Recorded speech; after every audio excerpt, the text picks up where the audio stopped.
АКШ президенти Дональд Трамп менен Россия президенти Владимир Путиндин Украинадагы жаңжалды жөнгө салууга багытталган аракеттерин жана чечимдерин колдойбуз. Биз буга кызыктарбыз. Анткени Россия Украина жаңжалынан улам биз дагы жапа чегип жатабыз. Бир тараптуу санкциялар бизге жаңыдан бутуна туруп келе жаткан өлкөгө да кесепетин тийгизүүдө. Кыргызстан экономикасын өз алдынча чыңдоого күчүрөп аракеттенип келебиз. Андыктан негизсиз санкцияларды өлкөнүн ички иштерине кийлигишүү катары жана жаңыдан бутуна туруп келе жаткан экономикабызды төбөсүнөн ылдый басуу деп баалайбыз. Мен дайыма айтып келгем жана дагы бир жолу кайталаймын.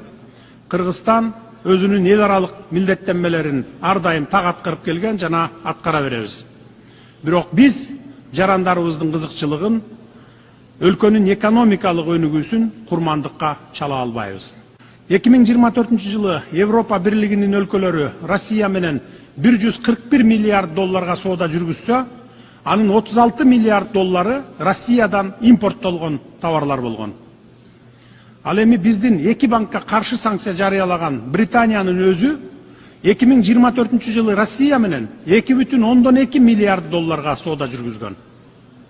Ачык айтканда, кимдир бирөөлөр өз алдынча кызматташуу мүмкүнчүлүгүн өзүмчүлүк менен өзүнө калтырып, өз кызыкчылыктарын коргоп, башкаларга тыюу салган. Бул көрүнүштү кантип атоо керек?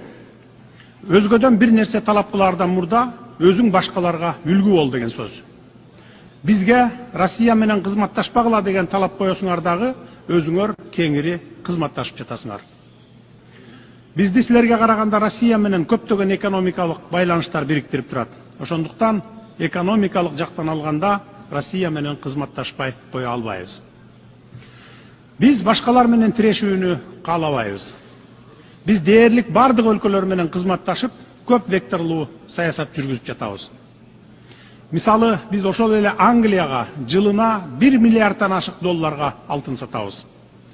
Менин өлкө президенти катары биринчи милдетим жарандарымдын жана өлкөмдүн коопсуздугун камсыз кылып, экономикалык абалын